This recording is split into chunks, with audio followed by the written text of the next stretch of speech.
قرآن مجید کی بہت سی آیات میں حضرت نوح علیہ السلام کے بارے میں بیان کیا گیا ہے، اور مجموعی طور پر قرآن کی 29 سورتوں میں اس عظیم پیغمبر کے بارے میں گفتگو ہوئی ہے۔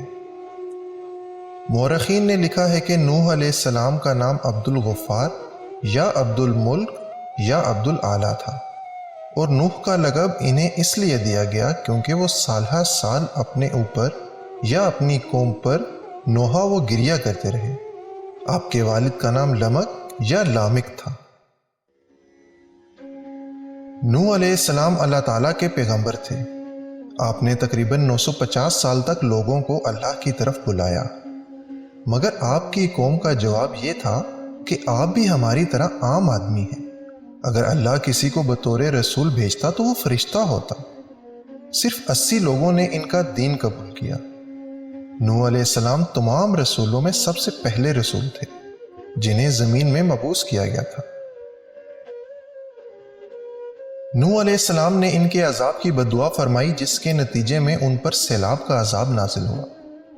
اللہ تعالیٰ نے آپ کی قوم پر عذاب بھیجا اور آپ کو ایک کشتی بنانے اور اس میں اہل ایمان کو اور ہر چرند پرند کے ایک جوڑے رکھنے کو کہا۔ تب طوفان کی شکل میں عذاب آیا اور سب لوگ سوائے ان کے جو حضرت نوح کی بنائی ہوئی کشتی میں سوار تھے ہلاک ہو گئے۔ قرآن کریم کے مطابق کشتی نوح جودی پہاڑ پر آ کر ٹھہری تھی۔ جودی پہاڑ مشرقی ترکی میں واقع برف سے ڈھکی ایک چوٹی ہے۔ آرمینیا کی سرحد سے 300 کلومیٹر کے فاصلے پر واقع ہے۔ نوح علیہ السلام کی کشتی جودی پہاڑ پر آ کر ٹھہر گئی تھی۔ 1977 میں ترکی کے اس پہاڑ پر کچھ مہم جوؤں نے اس کشتی کو دریافت کیا۔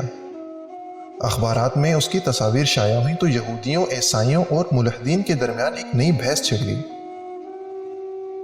یہودیوں اور روشن خیالوں نے اس پر 4 بڑے اعتراض اٹھائے۔ یہودوں نے سارا اس کا جواب نہ دے سکے، مگر قربان جائیے کہ قرآن مجید میں ان کے تمام اعتراضات کا جواب پہلے سے موجود ہے۔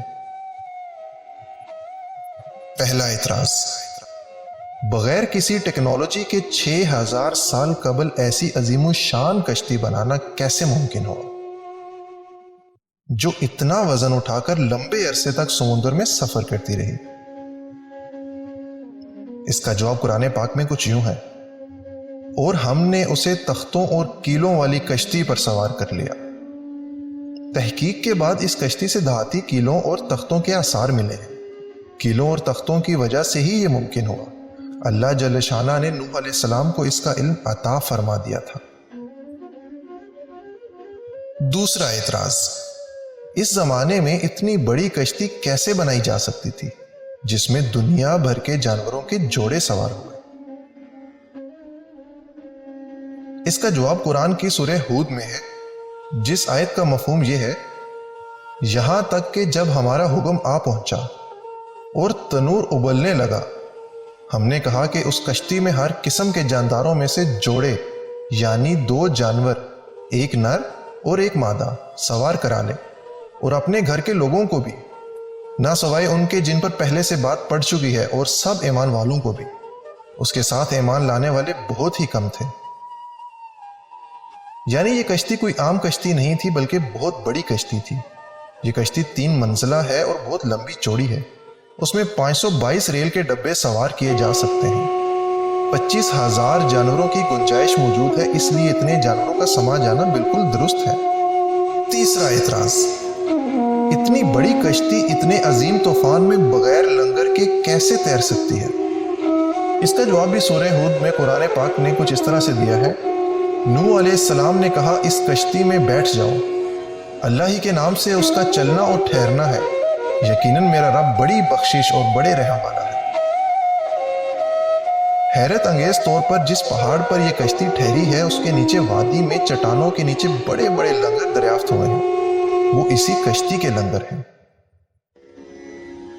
چوتھا اعتراض، ایک لکڑی کی کشتی اتنے لمبے عرصے تک ایک پہاڑ کی چوٹی پر کیسے باقی رہی؟ اس کا جواب سورہ قمر میں آیت نمبر 15 میں ہے، اور ہم نے اسے اہل دنیا کے لیے اپنی قدرت کی نشانی بنایا، تو ہے کوئی نصیحت حاصل کرنے والا؟ حالیہ تحقیق سے پتہ چلتا ہے اس پورے پہاڑی سلسلے میں صرف اس پہاڑ کی چوٹی پر برف ہے جہاں یہ کشتی ہے۔ برف کی وجہ سے یہ کشتی محفوظ رہی۔